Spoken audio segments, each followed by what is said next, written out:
What is going on, everybody? Crazy Dog back with a very special Cleveland Cavaliers video for you guys, as I have not one, but two Bleacher Report article reviews for you. Now, usually I do these in a live stream where I go through the entire article, but today I decided to be a little different, and I'll just be going over what they got to say about the Cavs. And of course, I went through both articles to, essentially scope out what they said. And yeah, the Cavs are indeed featured in both articles. The first article I'll be talking about is 3 dream trade targets for every NBA team this summer. So of course the Cavs are featured on that one. But also 5 potential NBA trades nobody is talking about. And I think you guys are going to like that one. Yeah. So with that being said, before I get into talking about the 3 dream trade targets for the Cleveland Cavaliers this summer, be sure as always to hit the like button, subscribe, hit that bell, as we got a very interesting summer ahead of us. Because, of course, the Cavs are coming off a 64-win season, #1 seed in the East, one of the best teams in the NBA. And they once again got bounced in the second round of the NBA playoffs in 5 games, which is seemingly a magic number for this team. 5 games. Since they've started making the playoffs regularly, when they lost to the Knicks, right? They've lost in 5 games. Lost to the Knicks in 5, lost to the Celtics last year in 5, and of course this year they lost to the Pacers in, you guessed it, 5 games. Couldn't be 6. Nope. Or 7. Nope. God, imagine if they lost the last 3 series in 6 games. Oh, cursed number! Now what about 7? Well, that would just tell us that this team just doesn't have enough to make that final push. Losing 3 straight years in 5 games in series where you were looked at as somewhat a better team for the most part. Although the Knicks, yeah, people were picking us to beat the Knicks.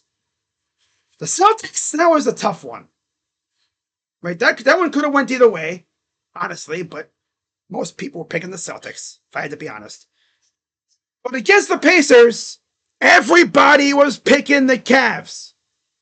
Now, this playoffs was weird because, of course, the Celtics also got bounced by the Knicks. And everyone was picking Cavs and Celtics in the conference finals. Instead, we get Knicks Pacers. So weird. Just the way the season's been, right? So you already know the pressure is on Kobe and company to improve this roster because, of course, the roster that we saw this year was pretty much the same one that we saw last year, aside from a few additions. That being, of course, rookie Jalen Tyson, Luke Travers, who came over from the NBL. He spent the majority of the year in the G League. And, of course, JT Thor / Naquan Tomlin, who they brought in for that final 2-way spot. So, yeah, the pressure's on. And I did love the coaching hires they made, though. The coaching hires were fantastic. But this year, they got to make changes to this roster. You simply cannot run it all the way back again. You can't.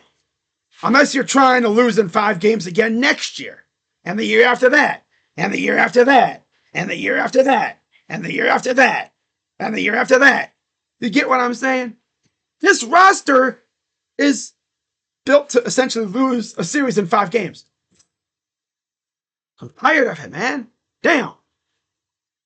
But yeah, we'll see what happens. But Let's get into the first article review, which is, of course, 3 dream trade targets for every NBA team this summer. Now, I'm not going to get too deep into these trade targets. I would just talk about what they would bring to the team and maybe what it would take to acquire this player. Now, I ordered these 3 guys based off of the likelihood of the Cavs acquiring said player. Essentially, how attainable are they? Now, the most attainable of the 3 players mentioned is Detroit Pistons center Isaiah Stewart. Now, what would it take to bring Beef Stew to Cleveland? Not much. Maybe Isaac Okoro, Dean Wade, Sam Merrill, although he's a free agent. You could do a sign and trade, I guess. But Isaac Okoro, Dean Wade, some combination of that and picks. Wouldn't take much. Now, the second player mentioned, Dorian Finney-Smith, which also happens to be a guy that I actually wanted before the trade deadline this past season. But of course, the Nets traded him to Los Angeles, and overall, he was a solid addition for them. Now, what would it take for us to get DFS? I think we already know who would be involved in a trade with the Lakers. Yeah, you know, Jared Allen, a.k.a. Pokemon Go Man. Pokemon, go to Los Angeles, you freaking bum. Yeah, I think it would be like Jared Allen, maybe Isaac, and some picks. Something like that. Although the tricky thing is, the Cavs are in the second apron, so they can't aggregate contracts. So, again, they'd have to work some magic and do some stuff and figure out a way to pull this off. But again, I'd be down for this. Now, arguably the least attainable player of the 3. And let me just say this. If I looked at my phone and I saw the Cavs are trading for this player, this would tell me that they are pushing all their chips into the center of the table.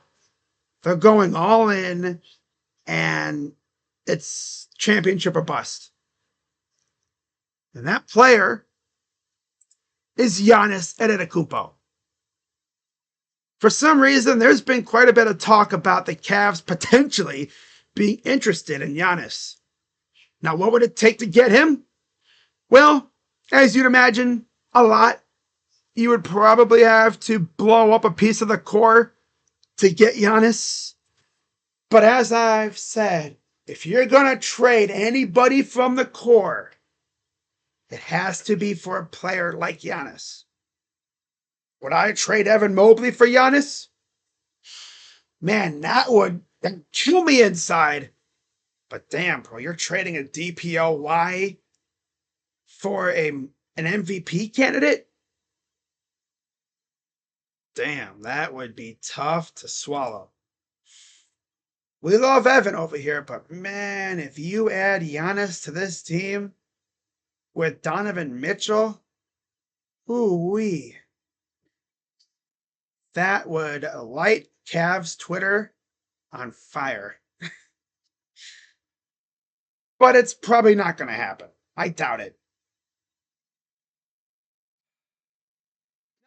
The only way this would probably happen is if Giannis marched into the Bucks GM's office and straight up said, I want to go to Cleveland.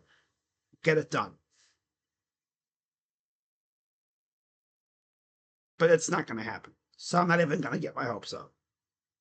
Now, knowing the Cavs, they're probably going to do nothing. And they're going to run the roster all the way back again next year and lose in 5 games and piss us all off again. Because that's exactly what they would do. But who knows? Maybe they'll shock us. Now, talking about the second article, by the way, the first article was published by Greg Swartz today. Shout out to Greg, as always. But looking at the second article that was published yesterday by Grant Hughes, talking about 5 potential NBA trades nobody's talking about, In regards to the Cavs, this is what he has.